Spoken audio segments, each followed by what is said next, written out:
को अगर इलेक्शन नहीं करवाने थे अपने प्रत्याशी को ऐसे ही बिठा देते, क्या देते भाई लोकतंत्र खत्म, फिर से वो गुंडा राज आ गया है और कहते हैं ना अंग्रेजों का जमाना वापिस आ गया है। मैं रुड़की समाज जनता से कहना चाहूंगी हमारी कोई नहीं सुनवाई, कोई पुकार नहीं है।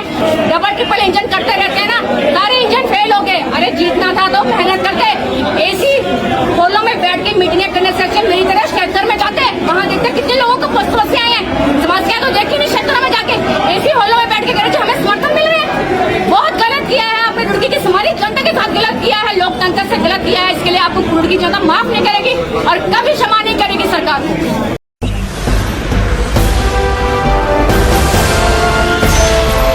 नमस्ते, अपडेट रुड़की में आपका स्वागत है। मैं हूं राम कुमार चौहान और आज हम चर्चा करेंगे कल जो नगर निगम रुड़की में जो निकाय चुनाव थे उनका जो है वोटिंग हो चुकी है और वोटिंग जो है वो सफलतापूर्वक हुई। कोई घटना ऐसी दुर्घटना नहीं हुई, पूरे शहर में शांतिपूर्वक सभी चुनाव निमट गई। छोटी मोटी जो घटनाएं तो उन पर हम चर्चा करेंगे, उसी चर्चा करने के लिए हम आज आपके सामने उपस्थित हुए हैं।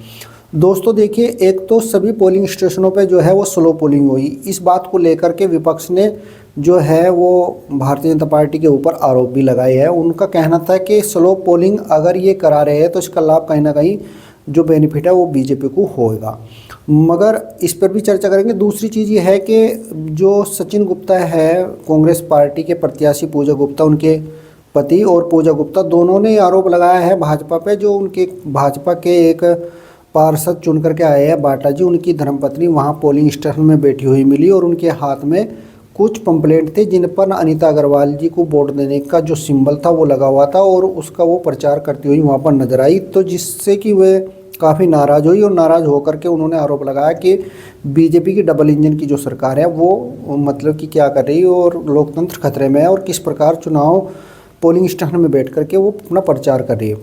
तो ये दो खबर रुड़की की है और यहाँ पर एक खबर है जिसमें पुलिस जो है लाठीचार्ज करती हुई नजर आई जनता के ऊपर और बेदर्द होकर के उन्होंने लाठी भाजी और जनता को तितर बितर किया।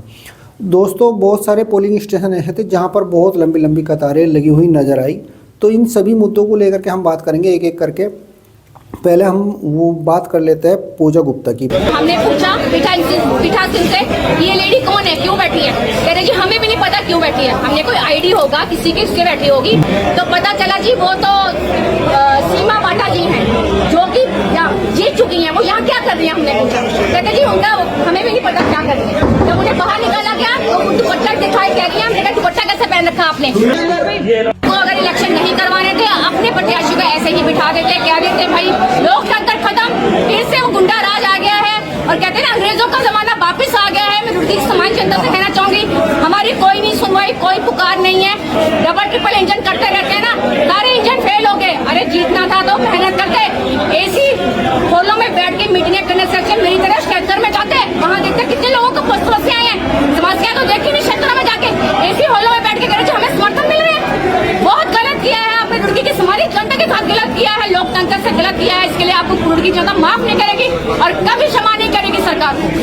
दोस्तों दूसरी जो घटना हम देख रहे हैं वो पुलिस की लाठीचार्ज की है। जब बहुत ज़्यादा भीड़ यहाँ पर दिखाई दी पुलिस को, प्रशासन को, और प्रशासन ने देखा कि यहाँ पर कोई अनहोनी भी हो सकती है तो पुलिस ने यहाँ पर लाठीचार्ज कर दिया और बताया जा रहा है कि पुलिस ने जो है वो वोटरों को वोट नहीं डालने दी और जो पोलिंग स्टेशन के अंदर जो कर्मचारी थे वे बहुत स्लो काम कर रहे थे, जिससे कि बहुत देर में लोगों को वोट डालने का नंबर आया और बहुत सारे लोग जो है वो वहाँ से निकल के अपने घर वापस चले गए, उन्होंने वोट नहीं डाली।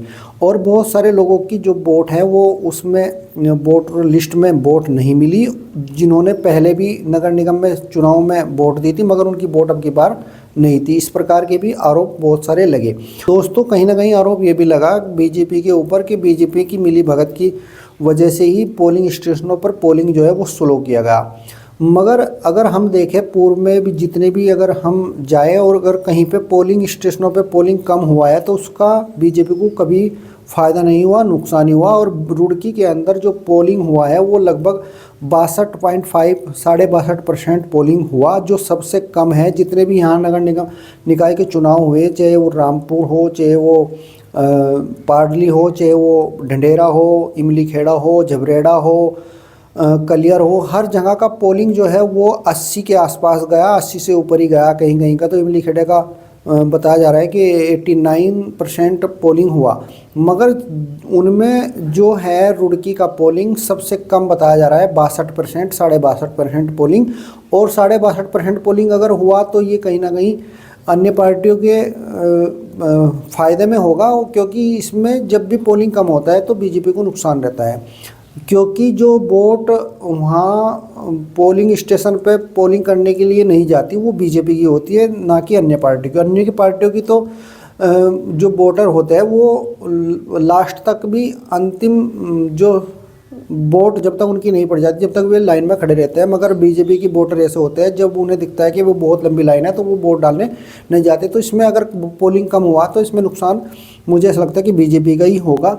और ऐसा कुछ भी नहीं होगा कि बीजेपी की मिली भगत की वजह से ही पोलिंग जो है वो स्लो किया गया होगा। स्लो हर जगह था, हर पोलिंग स्टेशन पर स्लो था और हर जगह वोटर जो है परेशान थे। मगर बहुत सी जगह तो पेशेंस रख के वोटरों ने वोट डाला, मगर कुछ जगह वो पेशेंस नहीं रख पाए और अपने घर लौट आए, तो पोलिंग इसलिए भी कम हुआ। हो सकता है कि संख्या ज़्यादा हो और पोलिंग जो है वो स्टेशन कम बनाए गए हो, इसकी वजह से स्लो हो सकता है। या दूसरा कारण ये हो सकता है कि बैलेट पेपर से चुनाव हुए तो उसमें थोड़ा समय लगता है, उससे भी वो स्लो हो सकता है। तो दोस्तों दो ये कारण है। तीसरा एक खबर आई है भगवानपुर से जो ममता राकेश विधायक है जो भगवानपुर की, और ये 2 बार की विधायक है। इनसे पूर्व भी इनके पति देव यहाँ से विधायक थे। एक प्रभावशाली एक विधायक है और इनके जो बेटा है अभिषेक जी, उनका भी काफ़ी हमने वीडियो देखी, वो भी काफ़ी तमंगई से बात करते हैं। मगर आज ये रोती हुई नज़र आ रही है। देखिए किस प्रकार ये रो रही बच्चों की तरह। तो दोस्तों ये क्यों रो रही, इस बात पे तो हम बाद में चर्चा करेंगे। पहले हम इनके रोने के ऊपर चर्चा कर लेते हैं कि इनके रोने का जो स्टाइल है वो बिल्कुल एक नाटक की तरह लग रहा, जो कि ये इतनी प्रभावशाली विधायक है, इनका रोने का तो कोई मतलब नहीं बैठता।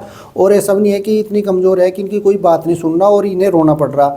इनके यहाँ 4 विधायक इनके अलावा भी है। झबरेड़ा में जो है जत्तीराम जी इनके विधायक है कांग्रेस पार्टी के, और मंगलौर से भी इनके विधायक है, और जो कलियर है, कलियर विधानसभा से भी इनके विधायक। तो 4 विधायक इनके यहाँ पे मौजूद है, और उसके बावजूद भी अगर इन्हें रोना पड़ रहा तो ये कहीं ना कहीं मुझे लगता है नाटक से ज़्यादा कुछ नहीं हो सकता। आप क्या समझते हो? आप भी हमें कमेंट में लिख करके बताओ कि क्यों रो रही, और इनका रोना यहाँ पे जायज़ है, ये ड्रामा है, या सच में इनके साथ में कोई ज्यादती की गई है भाजपा के द्वारा। तो ये जो भी है तो आप हमें कमेंट में लिख करके बता सकते हो। तो दोस्तों ये छोटी मोटी घटनाएं कल हम घटी नगर निकाय को चुनाव को लेकर के, और इतना तो जब इतने बड़ा चुनाव था ये छोटी मोटी घटनाएं तो चुनाव में होती भी है। बहुत बड़ी कोई घटना, ऐसी दुर्घटना नहीं हुई, संपन्न हो गई चुनाव बहुत ही सरलता से, और आ जाएंगे। और रिजल्ट आने पर भी कुछ लोग हो सके इसी प्रकार रोए और कुछ लोग बहुत खुश हुए। तो कौन वे खुश होने वाले लोग हैं और कौन रोने वाले लोग हैं, आप उन्हें कमेंट में नाम लिख करके हमें बताइए। और आपको वीडियो अगर पसंद आती है हमारी तो चैनल को हमारे सब्सक्राइब करके वीडियो को लाइक शेयर ज़रूर कर देना। दोस्तों ये फेसबुक पे अपडेट रुड़की के नाम से है हमारा चैनल, और यूट्यूब पे अगर आप जाओगे तो वहाँ पर अपडेट डिस्कस के नाम से आपको ये मिलेगा, और अपडेट डिस्कस के नाम से भी आप हमें चैनल को सब्सक्राइब करके वीडियो को लाइक शेयर करोगे, हमें पूरा यकीन है। तो अगले बने रहिए हमारे साथ में, अगली वीडियो में हम फिर मिलेंगे। नमस्कार।